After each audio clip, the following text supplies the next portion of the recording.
And what if I told you the most expensive album ever was also one of the biggest flops in rock history? Axl Rose spent 14 years and over $13 million trying to create a masterpiece, but ended up with a revolving door of musicians, lacked out studio demands, and a record that leaked online before it ever hit shelves. Here's how Axl's obsession destroyed the biggest band in the world. Like, subscribe, thank you. So it's the mid-90s, and Guns N' Roses is, without a doubt, the biggest band on the planet. They just came off the colossal Use Your Illusion tour, the sprawling, chaotic, 2.5-year trek across the globe that cemented their status as rock royalty. But behind the scenes, things are falling apart. The original lineup that had conquered the world with appetite for destruction was fractured. Izzy Stradlin, the band's soul and chief songwriter, was gone. Steven Adler, their drummer, was out. And by '94, Axl Rose, volatile frontman, was the only member left standing alongside keyboardist Dizzy Reed, who had joined during the Illusion session. The band, as the world knew it, was effectively over.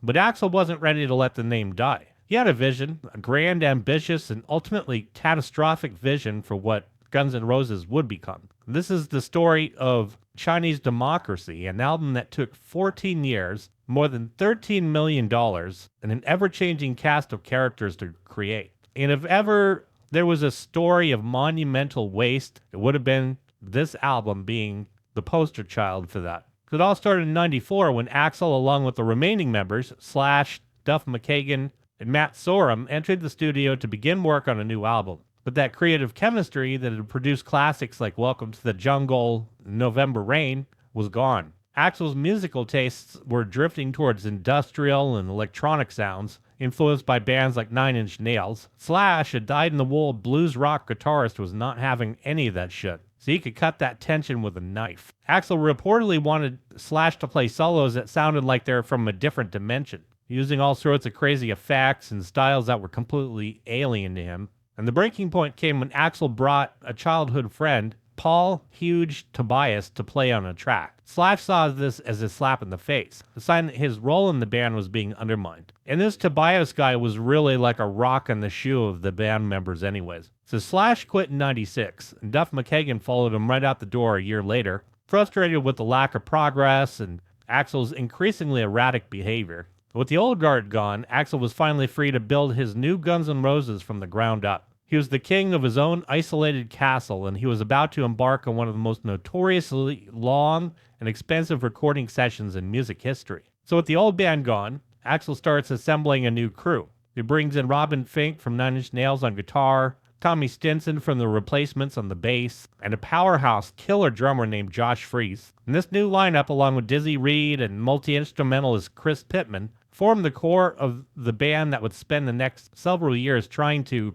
translate Axl's vision into music. The label, Geffen Records, was initially supportive. In 1999, they gave Axl a $1 million advance and told him they'd give him another $1 million if he could deliver the album by March of 2000. It was a deadline that he would miss by nearly a decade. Money started flowing like a river. The band was put on payroll, with each member getting around $11,000 a month. Technicians and engineers were earning thousands more. Studio rental alone cost $50,000 a month. And this wasn't for a band that was touring or actively promoting anything. This was just to keep the machine running while Axl was tinkering. And tinker he did. The sessions were legendary for their sheer absurdity. Axl's perfectionism went beyond just wanting a good take. It just veered right into the realm of bizarre. He was obsessed with capturing specific sounds, no matter how outlandish the method. And for a time, he insisted on having the same drum sound as Dave Grohl on Nirvana's records, and this task drove engineers mad.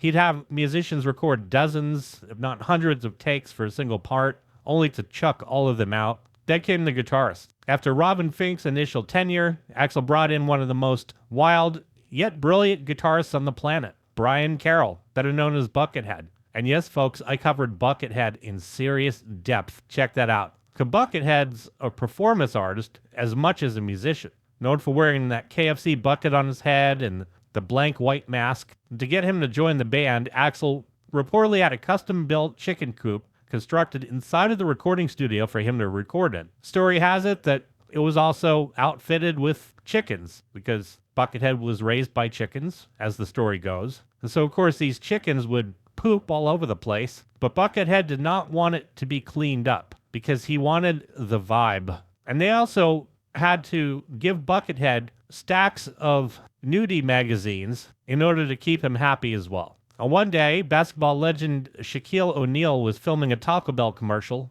at the same studio complex. Hearing that Guns N' Roses was next door, the aspiring rapper stuck his head in to say hello. The band invited him to jam, and Shaq ended up freestyling over one of their tracks. That was one of many zillion moments that just captured the whacked-out anything-goes atmosphere of the time. But for every moment of spontaneous creativity, there are months of stagnation. The years dragged on. The lineup continued to shift. Buckethead left and was eventually replaced by Bumblefoot. I played on a Bumblefoot track. Bumblefoot even came in and laid a nice comment on it. Puts me within 6 Kevin Bacons of all of Guns N' Roses. Drummer Josh Freese split and was succeeded by Brian Brain Mancia. The only constants were Axl, Dizzy Reed, and Tommy Stinson, holding down the fort in a state of perpetual recording. The cost just kept going up. That initial 13 million figure reported by Geffen was just the official number. The true cost was likely much, much higher. The label was bleeding money. Guitars like a rare 1959 Les Paul were rented for thousands of dollars a month, even when they were not being used. It would have been cheaper to just buy them outright. The waste was staggering. And there was also a whacked out vetting process for anyone who wanted to be involved with the project. Potential collaborators had to be approved by Axl's spiritual therapist, a woman named Sharon Yoda Maynard. She was Axl's confidant and advisor, and her influence extended into the studio, adding another layer of weirdness to the already surreal proceedings. By the mid-2000s, Chinese Democracy had become a running joke in the music industry. It was the album that was always coming but never arrived. Every few months, a new release date would be rumored, only to come and go with no album in sight. Axl would occasionally surface for an interview, blaming the delays on his record label, on the producers, on anybody else but himself. He claimed he was being forced to take on too many roles and that the pressure was immense. He was trying to follow up one of the biggest rock albums of all time, and he was terrified of falling short. And that fear manifested as a crippling perfectionism. He'd spend days obsessing over a single snare drum sound. He'd have guitar players record countless solos, searching for that perfect one. Years after the initial vocal tracks were laid down, Axl decided to re-record all of his vocals, convinced he could do them better. So his album was in a constant state of flux, an ever-evolving project with no end in sight. And then in 2006 and 2007, the leaks started. Unfinished demos and rough mixes began appearing on the internet. And for fans who had been waiting for over a decade, it was an interesting glimpse into Axl's secret world. For Axl and the record label, it was a disaster. The mystique was gone. Mystique? All those years? But I digress. The album Surprise was ruined. One blogger, Kevin Kogel, was even arrested by the FBI for leaking 9 of the tracks online. The legal battle that followed was just another chapter in the album's chaotic saga. The government had to prove that the songs were intended for commercial release, which was a tough argument to make for an album that had been in development for over a decade with no firm release date. The leaks ultimately forced the label's hand. With the music already out there in an unfinished state, the pressure to finally release the official album was unbearable. And finally, on November 23rd, 2008, 14 years after the initial sessions began, Chinese Democracy was released. It was an exclusive deal with Best Buy, which is a move that alienated many traditional record stores and likely hurt its sales. The reception was mixed. Some critics praised its ambition and scope, hailing it as this misunderstood masterpiece. Others said it was just a bloated, overproduced piece of shit, the sound of one man's ego running amok. The album is a dense, layered, complex work, fusion of hard rock, industrial, and electronic music. Tracks like Better and the title track have the classic GNR swagger. The songs like Madagascar and Prostitute are sprawling epics with orchestral